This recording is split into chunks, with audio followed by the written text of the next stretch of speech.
شروع اللہ کا نام لے کر جو بڑا مہربان نہایت رحم والا ہے۔ فجر کی قسم اور 10 راتوں کی اور جفت اور طاق کی اور رات کی جب رخصت ہونے لگے، اور بے شک یہ چیزیں عقل مندوں کے نزدیک قسم کھانے کے لائق ہیں، اس بات پر کہ کافروں کو ضرور عذاب ہوگا۔ کیا تم نے نہیں دیکھا کہ تمہارے پروردگار نے قوم عاد کے ساتھ کیا کیا، جو ارم کہلاتے تھے، دراز قد مانند ستونوں کے، کہ تمام ملک میں ایسے پیدا نہیں ہوئے تھے؟ اور سمود کے ساتھ کیا کیا، جو وادی قرا میں چٹانیں تراشتے تھے؟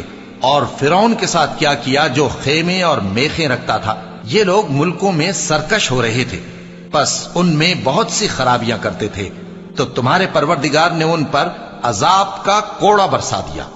بے شک تمہارا پروردگار طاق میں ہے۔ مگر انسان عجیب مخلوق ہے کہ جب اس کا پروردگار اس کو آزماتا ہے کہ اسے عزت دیتا اور نعمت بخشتا ہے تو کہتا ہے کہ میرے پروردگار نے مجھے عزت بخشی، اور جب دوسری طرح آزماتا ہے کہ اس پر روزی تنگ کر دیتا ہے تو کہتا ہے کہ میرے پروردگار نے مجھے ذلیل کیا۔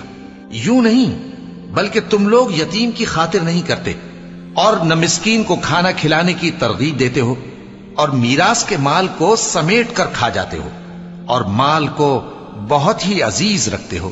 یوں نہیں، جب زمین کوٹ کوٹ کر برابر کر دی جائے گی اور تمہارا پروردگار جلوہ فرما ہوگا اور فرشتے قطار در قطار آ جائیں گے اور دوزخ اس دن سامنے لائی جائے گی، تو انسان اس دن سوچے گا، مگر اب سوچنے سے اسے فائدہ کہاں مل سکے گا؟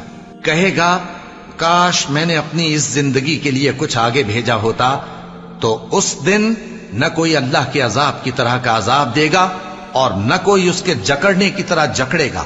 اے اطمینان والی جان، اپنے پروردگار کی طرف لوٹ چل، تو اس سے راضی، وہ تجھ سے راضی، سو تو میرے خاص بندوں میں شامل ہو جا اور میری بہشت میں داخل ہو جا۔